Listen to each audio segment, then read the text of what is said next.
How to get Qatar Airways flight upgraded. Hello friends, welcome to another tutorial. In this tutorial, I'll be showing you how you can get your Qatar Airways flight upgraded, and you can do this using several methods. Alright, now the major way of doing this is by using your avios. Okay, so avios are what you earn on your Qatar Airways. That's like a form of payment, a form of currency on your Qatar Airways. So for you to upgrade your flight, you can use your avios and then you can redeem your well-earned avios for an upgrade to business or first class.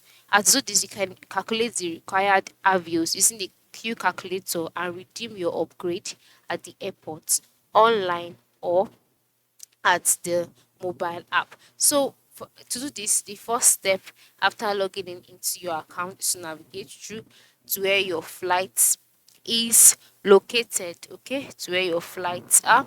So I just move to the top right side of the screen, click on your profile icon, and then once click on your profile icon, you can see dashboard, you can see edit profile, click on dashboard, and then you'll be redirected to your dashboard.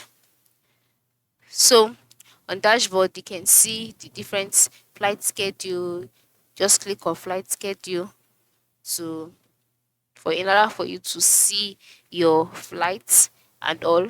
So you would have to enter where you're heading to, where you're coming from, where you're heading to, your departure date. Then click on find flight. Then you will find your flight. That is the flight you booked before. So once you found it, click on it. Once you click on it, you'll be directed to the page where you see details about the flight. So once you see these details, check it out and navigate through to upgrade. All right, so once you click on upgrade, you see the options, select avios, and then calculate the required amount of avios that you would need to upgrade your flight. Ensure you make the payment, and then just like that, your flight will be upgraded. You can also upgrade your flight at the airport. Okay, so you can just visit the dedicated counter for upgrade or departure located at the checkout point, and then once you've done that, you'll be asked to make the necessary payments and you can upgrade your flight successfully. So it is not difficult. Ensure you try it out. All right, thanks for watching and have a good day.